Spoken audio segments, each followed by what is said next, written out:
Prime, podcast for curious mind.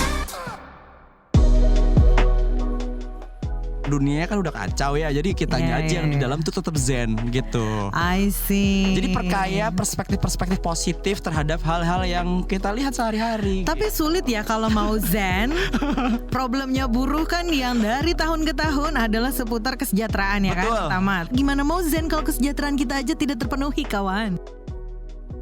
Hai, we're back Sapieners di FOMO Sapiens bareng Eki dan Aika. Ya, halo guys semuanya para Sapiens. Azek, kita ke Bali dulu kali ya. Lu udah ke Bali kapan terakhir? Bali, gue sebulan yang lalu ke Bali. Nah, Lu kan hidupnya gitu, kalau Asik. kadang di atas kadang di Canggu ya. iya. Tapi terakhir waktu lu ke Bali, apa yang lu rasakan di sana? Apakah memang kok sekarang Bali udah nggak kayak dulu ya? Kayak makin rame, makin macet, makin padat, terus banyak bule-bule yang banyak tingkah di sana. Sampai banyak nih komentar yang bilang bahwa Bali tuh kayaknya udah over tourism deh. Iya benar. setuju nggak? Setuju banget. Dulu gua kan pernah juga tuh pas lagi awal kebangkitan Covid kan datang ke Bali gitu. Itu jatuhnya kita kayak ini social movement gitu. Cuman ketemunya sama Aukarin. Selebgram yang akhirnya udah melancong. Kalau sekarang sumpah rame banget, isinya bule-bule sih. Crowded banget ya gitu. Kayak nggak ada bedanya sama Jakarta, di jalan macet, di pantai penuh. Itu yang gua rasain sebulan lalu sih. Menanggapi problem itu ada perbedaan nih pendapat nih antara pemerintah lokal, Pemda lokal gitu ya, Sama Pemda media. setempat, sama kementerian. Pemda dulu nih apa dia bilang? Kalau dari Dinas Pariwisata bilang kalau over tourism, berkilah nih dia kesan over tourism yang terjadi di Bali itu kemungkinan karena nggak meratanya penyebaran wisatawan mancanegara gitu. Tapi timnya udah bikin travel pattern gitulah untuk wisatawan yang pengen berkunjung ke Bali. Iya, tapi kalau dari kementerian katanya malah ini kayaknya enggak overpopulate gitu ya. Menurut Kemenparekraf, Nia Niscaya, dia bilang kayak data statistiknya kan nunjukin kayak gitu kok gitu. Enggak lah ya gitu. Enggak over tourism gitu Enggak ya. gitu. Jadi dari 16 juta aja nih yang datang ke Bali cuma 6 jutaannya doang gitu. Enggak segede itu gitu. Semua orang kayaknya turis-turis internasional gitu datangnya cuma ke Bali doang. Enggak kok gitu. Oh bentar. Jadi kalau data contekannya nih data Kemenparekraf itu ada 16 jutaan turis asing ke Indonesia, tapi 6,3 jutanya diantaranya malah emang spesifiknya ke Bali gitu ya. Oh, cuman distribusinya aja nggak merata gitu. Jadi ya itu. Oke, konsentrasinya di daerah-daerah tertentu aja gitu ya. Iya, utamanya pasti selatan sih, tempat-tempat orang-orang bersenang-senang, Canggu, Seminyak, gitu-gitu. Tapi sekarang juga kan emang lagi ini kan berusaha untuk diperbaiki dengan adanya akses-akses yang ditambah gitu. Contohnya sekarang ada pembangunan tower di Suryapada di Bali Utara ya kan. Biar cuman nggak ke selatan doang. Tuh akses jalan pintas ke Singaraja juga udah mulai rampung. Menurut gua aksesnya udah ada, tapi kalau kesenangan yang nggak ada di situ juga nggak dikunjungin ya sih. Iya itu dia. Dan kayak Jakarta sekarang aja gitu, kalau penuh dengan segala pembangunan ya karena nggak merata aja sih. Terus yang keramaian di sana kita pindahin. Betul. Tapi kan apakah kemudian sumber daya di Balinya gimana nih? Betul. Cukup apa enggak nih nampung turis yang berbondong-bondong datang ke Indonesia gitu. Iya. Kayak rumah dalam skala kecil aja gitu. Kalau kita tinggal di komplek gitu, pasti yang rumah-rumah tetangga yang menyenangkan kan cuma sebagian ya. Sisanya kita nggak mau kunjungin gitu. Iya benar. Kita harus memahami juga Kak, kalau garda terdepan yang menyambut hal-hal dari luar, baik bea cukai maupun imigran, itu kan lebih peduli kalau semua itu barang-barang yang bisa dipajakin ya. Kalau bentukannya sampai manusia ditahan berbulan-bulan ya. Iya, kalau bentukannya manusia kayaknya entar dulu aja deh gitu. Nggak apa-apa deh aja ke Bali, kan itu buat meningkatkan pariwisata gitu. Devisa ya Wak. Iya, harusnya itu yang agak ditahan tuh gitu. Jadi bule-bule gembel yang jualan bakso ya kan. Iya. Habis itu kan jadi kayak malah ditolongin mah kalau sampai di sini tuh. Iya, karena kita gampang kasihan nih. Kalau kasihan mah kasihannya kelamaan, ntar Balinya udah kadung ini rusak ya kan. Anyway, kamu lagi dengerin Homo Sapiens dari KBR Prime, jalan pintas yang nggak bakal bikin kamu ketinggalan berita atau peristiwa di sekitar kamu. Saya Aika dan saya Eki.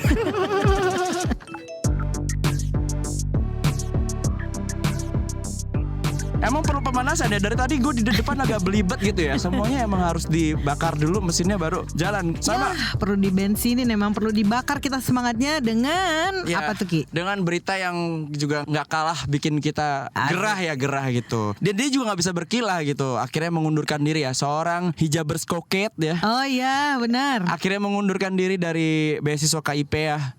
Ini juga mewarnai berita sebelum perayaan Hari Pendidikan Nasional. Kok yang ngepas pas banget. Terima Iya. kasih loh udah ngasih ide buat FOMO Sapiens. Ini adalah seorang mahasiswa dari Undip ya. Undip. Penerima kartu Indonesia Pintar kuliah yang bergaya hidup mewah di media sosial. Wow. Warganet merespon penyalahgunaan data pada saat pendaftaran diduga menjadi sebab kenapa kasus ini akhirnya terungkap gitu. Nah, jadi pesan moral yang kita bisa ambil di sini ternyata nggak apa-apa kalau ada orang flexing ya, karena kita akhirnya bisa tahu siapa yang bisa kita tunggu kasusnya.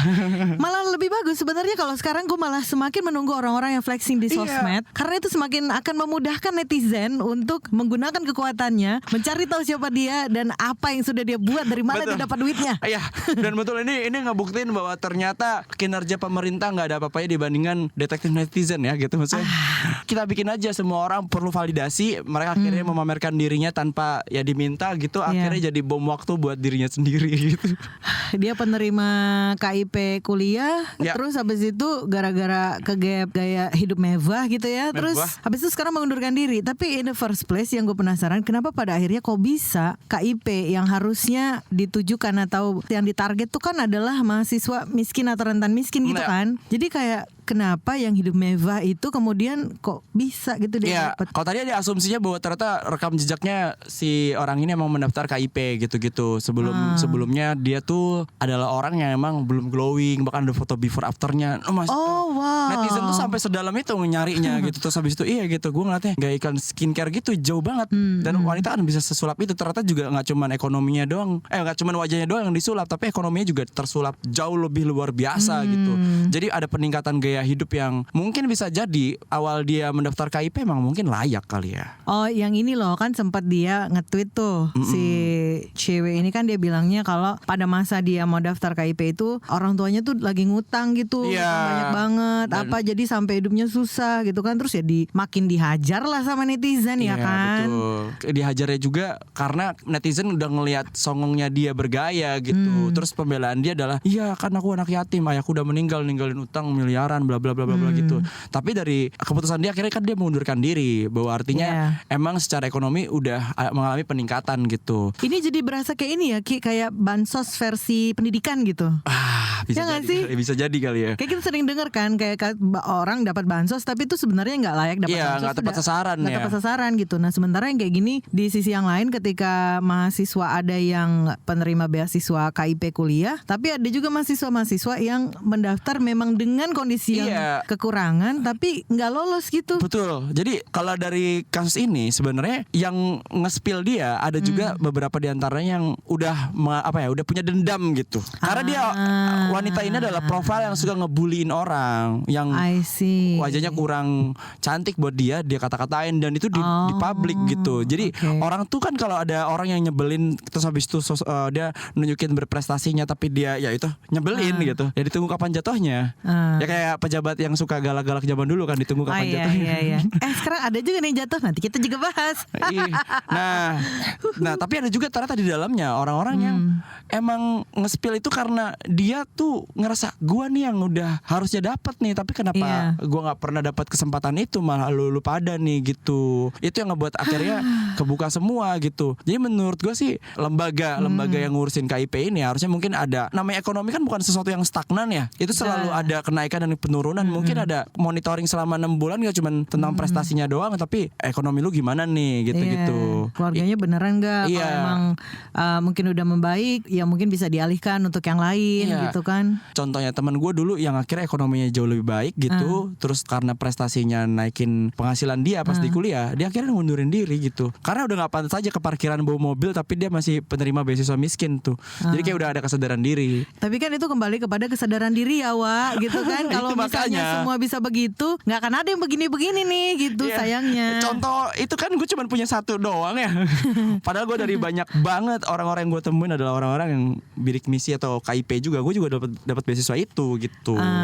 Sedihnya itu sih menurut gue, bahwa kalau gue kebagian baru kuliah sekarang, itu perjuangan orang tua dan perjuangan si mahasiswa tuh kayak sulit banget gak sih gitu kayak Iya, kemarin kita sempat bahas soal UKT yang udah naik. Ya. Dan yang baru-baru ini kan berbarengan juga nih, hampir berbarengan sama kasusnya KIP ini, Purwokerto Unsud Ya. itu kan juga mahasiswanya pada demo tuh gara-gara yang baru masuk tahun ajaran yang baru ini terus mau naik tuh UKT-nya dan mereka Iya. baru dikasih tahu. Bayangkan padahal kalau semua penerima dari KIP aja penghasilan di bawah 4 juta tuh udah dapat loh beasiswa. Tapi ini nih dia dapat orang nggak mampu minta keringanan doang, bukan minta beasiswa, nggak dapat keringanan. Wah, Tetap gila nggak sih. dapat dan pada akhirnya harus di demo dulu sampai rusuh kan kemarin. Iya. Di Unsud itu baru akhirnya updatean nih bahwa akhirnya udah pihak kampus bilang udah nggak bakal nih kita naikin UKT, bakal dibalikin lah yang udah gitu kan. Jadi tapi masa iya harus nunggu kayak pada protes dulu kayak apa gitu. Wah, jadi kayaknya emang polanya gitu ya. Kita tuh kalau seumpama nggak didengar, ayo kita anarkis yuk, anarkis yuk. Gitu kayak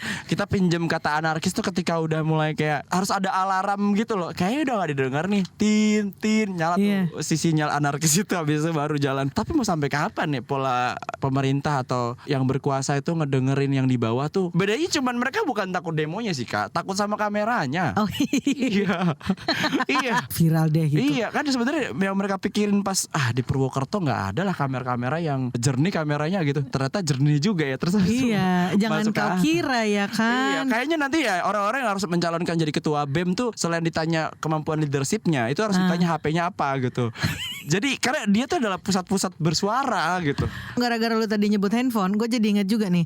Kita kan mumpung hari pendidikan nih kayak banyak ada beberapa celah ya. Belum yang ini nih soal masih nyangkut soal UKT. Kemarin tuh sempat muncul ini deh cewek yang nge-spill tinggi nih UKT-nya gitu kan. Tapi ternyata fasilitas di kampusnya pun itu nggak seperti yang diharapkan. Ya, ya, Kayak ya. lu bangkunya masih zaman kapan, Ya, ya. kampusnya pakai rolling door gitu kan. Iya. Terus Itu gak akan terjadi. itu harus lu lihat dari handphone yang bagus kan gambarnya. Iya, maksudnya itu gak akan terjadi kalau nggak ada di era handphone kan. Maksudnya Iya, kita benar. kalau surat menyurat ke presiden, cuman B.J. Habibie doang yang bisa nyurat ke Pak Soeharto dan didengar. Karena dia di Jerman, dia ceritanya kan dia nyurat ke Pak Soeharto, Iya. dia ngekritik tentang bagaimana aviasi dan teknologi di Indonesia kurang diterapkan, habis itu dipanggil jadi pejabat. Ya, maksudnya kayak itu kan terjadi kayak satu dari jutaan anak yang bisa yang diterobos lagi sekarang adanya ponsel tuh yang penting orang pada banyak yang likes gitu. Apalagi pas zaman pemilu gitu ya kan, makanya ya kita makin make sense gitu kenapa yang kepilih yang joget gitu karena emang itu jumlahnya yang Kan berdasarkan likes. iya, Lexi emang Votes. sukanya kayak gitu.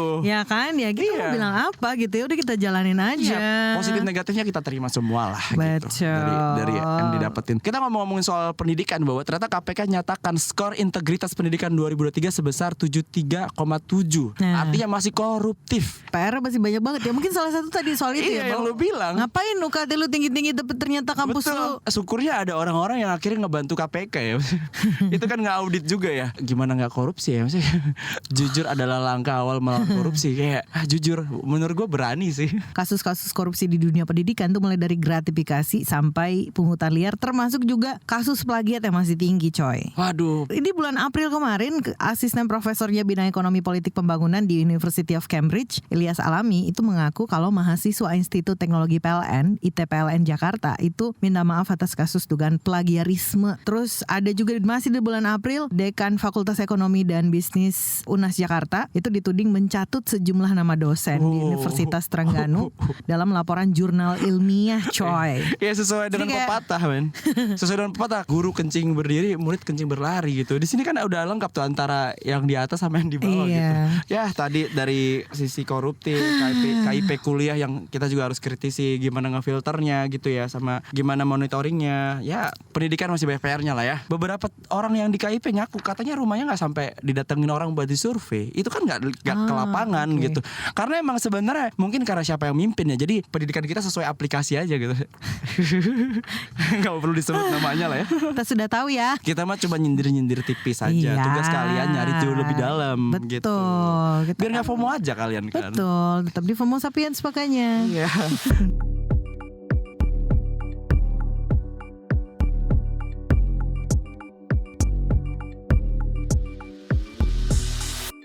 Nah, yang lagi seru juga, ini kan minggu ini banyak dengan hari-hari yang penting ya, gitu kan. Hari ini kan bertepatan sama Hari Pers Internasional misalnya. Kemarin tanggal 2 Hari Pendidikan Nasional. Nah, sebelumnya May Day ya kan, Hari Buruh. May Day, Hari Buruh. Hari Buruh sedunia coy. Jadi ya jadi reminder untuk kita para buruh. Kita kan masih buruh ya. Betul. Selama lu bekerja dapat upah dari orang lain ya. Kita adalah skrup-skrup kapitalisme. Asik. Kita adalah orang-orang yang bisa mengunggah kata-kata kerja tipes. Yang di sana tuh kerjanya tuh konsep ya, bukan praktek. Yang penting itu adalah motivasi ke rakyat bahwa kerja. Yang di atas cuma konsep aja gitu. Hidup kalau bisa mendapatkan sebanyak mungkin dengan pekerjaan yang kok malas culas, bukan. Itu bukan malas, bukan culas, itu efisiensi.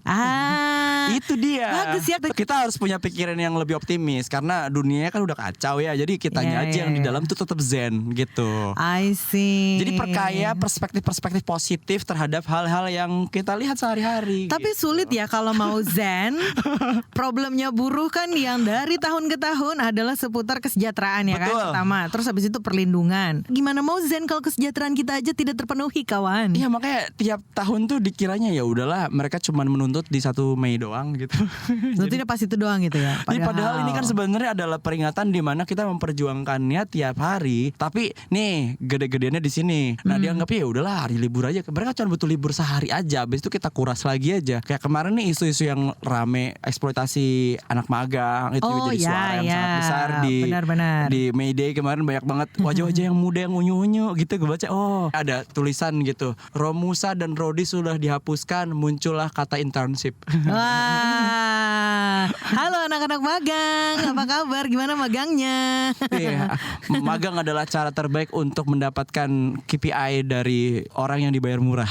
Nah, itu yang sekarang dan diberlakukan di banyak banget kan. Betul. Perusahaan gitu. Kita pengen tahu juga nanti bakal seperti apa desakan-desakannya, dan emang kalau dibilang sejahtera tuh buruh tuh emang standarnya kayak gimana sih gitu kan? Cari tahu lebih dalam lah ya, bareng Hambali dari Dewan Pengurus Nasional Serikat Pekerja Media dan Industri Kreatif untuk Demokrasi. Ya, sore. Sindikasi kan mendesak kesejahteraan dan perlindungan nih untuk para pekerja kreatif. Apa aja nih catatan teman-teman soal kondisi pekerja kreatif saat ini nih, Bang? Pertama-tama kan sindikasi itu serikat pekerja di luar perusahaan. Jadi kami menghimpun semua pekerja kreatif, tapi terutama pekerja-pekerja yang paling rentan. Dan menurut kami yang paling rentan itu adalah pekerja-pekerja freelance, Mbak. Paling tuntutan kami yang paling utama itu adalah bagaimana undang-undang itu bisa lebih melindungi pekerja-pekerja yang sebenarnya tidak mendapatkan perlindungan yang selayaknya pekerja-pekerja di pekerjaan tetap. Salah satu yang kami sudah lakukan adalah riset ya terkait kondisi pekerja di lapangan, yaitu pekerja freelance, dan kami menemukan bahwa pekerja freelance itu banyak tidak mendapatkan perlindungan dan jaminan. Misalkan mereka tidak mendapatkan BPJS Kesehatan, BPJS Sosial ya, dan rata-rata juga mereka juga mengalami yang namanya exploitation karena tidak adanya kontrak yang dibikin antara perusahaan dengan pekerja freelance begitu, Mbak. Menurut sindikasi, pekerja freelance ini paling rentan di antara pekerja-pekerja kreatif lainnya gitu. Jadi salah satu langkah yang kami sedang ambil adalah bagaimana mendorong agar undang-undang ketenagakerjaan saat ini kedepannya akan bisa lebih banyak perlindungan untuk pekerja freelance gitu, Mbak.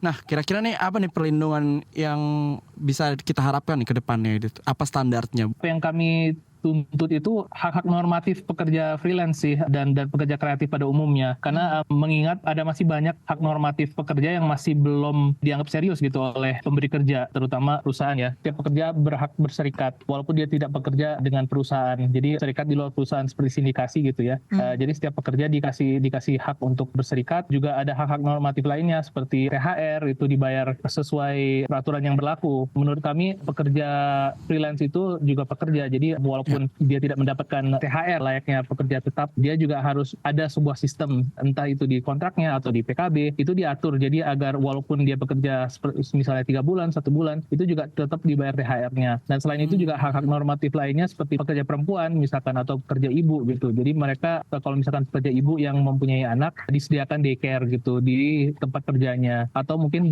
diberikan uang bantuan lah gitu oleh pemberi kerjanya yang tidak mempunyai kantor. Lalu untuk pekerja haid juga cuti quality height itu harus lebih dianggap serius oleh perusahaan atau pemberi kerja gitu. Jadi kayak itu bukan sesuatu yang hanya atas kebaikan perusahaan, tapi memang sebuah hal yang memang sudah diatur di undang-undang. Jadi itu harus dipatuhi gitu. Bang, dari tahun-tahun sebelumnya masalah kesejahteraan, perlindungan buat para pekerja, misalnya media dan pekerja kreatif itu freelance gitu-gitu kan sebenarnya udah terus kita tuntut ya gitu. Tapi kalau dilihat mungkin dibandingkan dengan yang sebelum-sebelumnya, ada perubahan yang signifikan nggak sih? Atau mungkin malah sebaliknya gitu? Kalau dilihat dari peraturan ya, waktu itu sindikasi sempat mendorong untuk ada aturan yang mengatur tentang kesehatan mental. Kalau tidak salah 2018, dan waktu itu sempat memang diakui di dalam undang-undang. Namun selain itu sepertinya kita memang harus meningkatkan kesadaran aja sih di kalangan kelas pekerja dan pekerja kreatif gitu Mbak. Sebenarnya hal yang paling besar yang bisa pekerja lakukan untuk mendapatkan haknya dipenuhi gitu ya adalah meningkatkan bargaining power-nya, dan itu bisa dilakukan dengan berserikat gitu Mbak. Jadi paling dari sisi undang-undang kami terus akan mendorong biar ada lebih banyak perlindungan, tapi hal yang bisa pekerja lakukan adalah berserikat sih. Banyak banget orang-orang yang nggak sadar kalau ternyata freelance ini paling lemah nih secara hukum gitu. Kira-kira apa yang perlu teman-teman freelance pahami hak-haknya gitu biar mereka tuh ya nggak seenaknya untuk ya dieksploitasi? Menurut sindikasi hal yang paling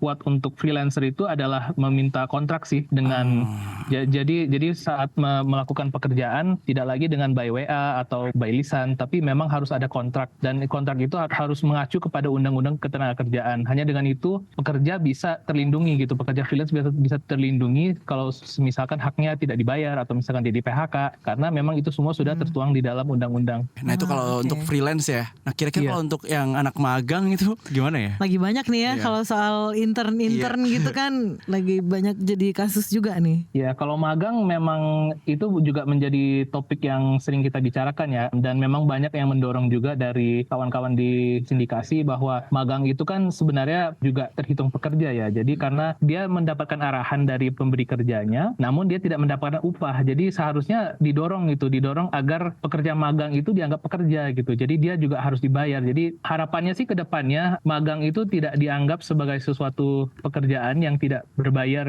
gitu. Diharapkan pekerjaan tidak berbayar ini udah nggak dilestarikan gitu ya. Anggapan itu ya. Benar. Tapi kan harus kembali lagi ke soal aturannya nggak sih Bang? Maksudnya kalau kita lihat sekarang kan mungkin belum ada aturan yang jelas juga gitu untuk permagangan gitu kan? Iya, untuk permagangan memang sejauh yang kami tahu belum ada yang mengatur magang itu apakah termasuk pekerja yang menerima upah atau apa gitu. Dan kedepannya memang yang ingin ditingkatkan itu adalah kesadaran bahwa ketika kamu mendapatkan arahan dan kamu melakukan pekerjaan, berarti kamu harus mendapatkan upah gitu. Dan ketika kamu mendapatkan upah, berarti kamu sudah terhitung sebagai pekerja, dan dengan itu kamu terlindungi oleh undang-undang. Berarti udah nggak bisa lagi dibayar pakai ini ya, kepercayaan. Kan kamu dapat pengalaman di sini.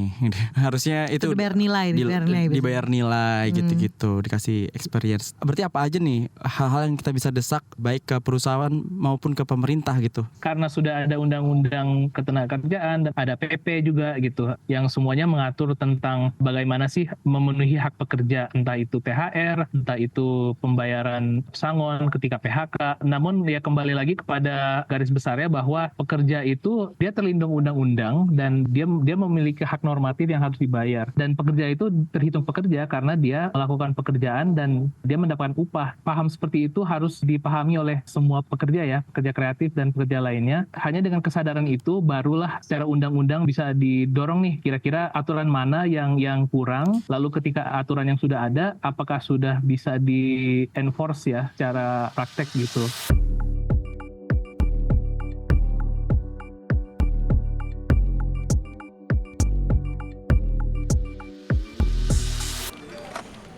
Lu nyari apa sih? Sibuk amat dari tadi. Duit gue nih hilang, padahal udah dimasukin dompet. Ada tuyul kali ya? Hus, jangan asal lo ya. Bukannya tadi lo jajan kopi, ikut PO seblak, sama nitip gorengan ya? Hah? Masa? Kok bisa gak sadar ya? Bocor alus tuh, lo kudu disiplin keuangan makanya. Dengerin deh Uang Bicara, podcast dari KBR Prime yang ngebahas soal ekonomi dan literasi keuangan. Cocok banget buat anak muda kayak kita. Nah, sama nih kayak dengan self reward. Lo dengerin di mana? Di kbrprime.id. Oke deh, gue dengerin. Tapi jajan kopi sore ini gue pinjem lo dulu ya. Astaga. Uang Bicara, menavigasi kamu supaya tetap cuan dari KBR Prime. Nah Kak, ada lagi nih yang terbaru nih yang kita bikin romantis. Enggak. Di kepala gue kenapa bikin romantis ya? Kita bikin romantis. Iya ini emang kenapa gue bilang romansanya adalah dia adalah orang Romansa makan gratis. romansa makan gratis. Jadi dia benar-benar mencintai istrinya. Wow. Saking dia mencintai istrinya, wah ternyata orang ini pas ditelusuri kasusnya, itu duitnya ternyata korupsinya sempat masuk ke rekening istrinya tiap bulan tuh 30 sampai 20 jutaan lah gitu. Itu tiap bulan gitu. Wah romantis banget kan. Tapi kan itu korupsi bukan nafkah dari lo. Hey, ini dulu nih gue tinggal di Makassar, dia adalah seorang gubernur di sana dulu. Iya, gue ingat banget pada masa dulu itu ya, di mana kalau zaman dulu mungkin yang di Makassar mungkin ngeh dengan nama ini kan memegang jabatan adiknya, iparnya. Iya betul itu kan? betul Iya kan? itu yang sebelum diikuti sama yang Ya kayak di Banten nasional lah, ya. kayak di Banten lah. Kayak di Banten gitu terus diikuti nasional di Makassar, Udah Sulawesi duluan. Selatan sudah terjadi duluan. Dia melihat negara ini dengan dejavu ya, maksudnya. Nah, dia adalah pejabat yang berhasil menciptakan branding mirip sama Pak SBY karena menggunakan singkatan. Ya, dia disebutnya SYL. SYL gitu ya. Iya. Kita udah tahu lah ya, SYL. ex Menteri Pertanian itu ya. Ex Menteri Pertanian yang ya L-nya tuh bikin kita jadi L tuh apa ya? Limbo. Soal aliran dana kementerian yang diduga ternyata masuk ke keluarganya. Salah satunya ternyata dipakai buat skincarean, duit 44,5 miliar ini. Karena dari saking banyaknya ya, ketika kan terungkapnya tuh di ini kan hasil dari kesaksian anak buah ajudan gitu-gitu kan. Maksud gue baca deh. Kalau seumpama duit korupsi dipakai skincarean, kecantikan bisa disita nggak sih? Maksudnya KPK nyita apanya ya? Maksudnya kayak hidungnya ini kan yang di filler Kak, yang buat kita ambil ya maksudnya. Kalau mobil bisa Kan disita. diambil ya kan. Maksudnya kalau dia Alphard itu kan yang merek Alphard itu kalau kan. dipakai nge-gym gitu bisepnya bisa diambil gak sih Kak? Maksudnya iya. bisepnya. Aroma mobilnya tuh apa tau gak? Aroma jagung gitu sama petani yang susah. Dia lagi gagal panen bro gitu. Itu mobilnya keluarganya Syahrul Yassin Limpo nih. Ini memang masih terus ditelusuri kan, karena masih sidangnya masih terus berjalan. Bulanan istri loh. Anak sampai ke cucu. Is he the real family man Ki? Menurut gue yang panik tuh cuma rakyat doang. Yang pejabat tuh pun kalaupun paniknya beda. Ya Allah semoga gue gak ketahuan gitu. Pun kalau semua mereka ya kayaknya emang itu adalah aktivitas yang lumrah dari korupsi gitu. Bayangkan sih kalau semua kita udah taat dan udah tegas banget sama korupsi gitu. Istri pejabat yang taunya mancung besok pesek tuh kita tahu ada yang disita gitu. Ini hidungnya gak boleh lagi ya, kita cabut fillernya gitu. Ini kan bukan cuma kejadian pertama gitu. Kita tahu yang kemarin ya. Ya itulah harus disebutkan lah ya. Itulah yang udah tahu ya kan dari Bapak. Nah, di ruang kelas kalian kok teman-teman yang mungkin punya anak. Lu udah tahu belum yang itu yang kemarin? Yang mana? Menantunya kan ngangkat omnya. Belajar juga kan? Tahu. Belajar dari keluarga gitu. Bisa Jadi nih om gua nih. rantai. Betul. Iya kan emang Omnya jadi sekda ya kan? Sekda Kota Medan nih. Iya. Tapi yang menariknya ketika ditanya kan orang pada bilang nepotisme nih, lu mentang-mentang gara-gara. Nah, apa tuh? Ini sudut pandang yang dia jawabannya dong. Apa Jawabannya si Om. Terus jadi sekda nih, pelaksana harian Sekda Kota Medan nih mau ngapain programnya? Belum ada bro, soalnya masih baru. Terus gue pikir ngapain bapak yang diangkat kalau begitu ya Pak? Iya itu Dan dia masih menjabat sebagai kepala dinas pendidikan deh. membuktikan bahwa ternyata orang Indonesia emang layak multitasking nggak? Dan cinta keluarga gitu. Jadi makin kental sekali gitu ya. Namanya juga di bumi kita tercinta ini kan value kekeluargaan tuh sangat dijunjung tinggi ya kan? Betul. Ya walaupun yang dikorbankan adalah rakyat ya. Ya dong. Ya kan kita keluarga atas dasar kekeluargaan kan gitu. Kan pasti mementingkan keluarga masing-masing dong. Keluarga dulu dong baru yang jauh. Baru yang lain gitu. Jadi yang masih kita tunggu-tunggu dan masih mengambang sampai sekarang belasan tahun udah dibahas tapi enggak juga dilolosin sama DPR adalah RUU perampasan aset. Nah itu dia. Ya gak sih? Perampasan aset yang kita bilang tadi nih harusnya segera dong, biar kalau seumpama kita masuk penjara tapi aset mereka masih tetap ada kan ya nyolongnya berhasil, cuman gue ketangkep nanti gue bisa nikmatin hasil colongan gue cuma perlu rehat dong aja. Itu yang terjadi hari ini. Masuk penjara juga nikmat bukan? Iya kan? Karena asetnya nggak dirampas, dia bisa bikin penjaranya semewah mungkin. Gini loh, kalau seumpama gue dapat uang pajak gue ternyata jadi aspal, walaupun aspalnya nggak terlalu bagus, gue kayak tahu iya itu jadi aspal ya gitu. Tapi kalau cuma jadi wajah yang berseri-seri tuh dan punyanya istri pejabat, gue kayak nggak nikmatin loh Kak gitu. Maksudnya gimana ya? Rakyat dapat apa ya? Kita dapet hidayah aja dah. Iya, setidaknya kalau kita marah sama pejabat kita, dia cantik gitu. Jadi kita nggak terlalu marah lah ya. Ada yang ya minimal mesti oke lah kita lihat di kamera walaupun pengen misu-misu gitu Iya, kan. Oh, kayaknya kita sudah sampai di penghujung berita yang kita sampaikan di minggu Betul ini. sekali.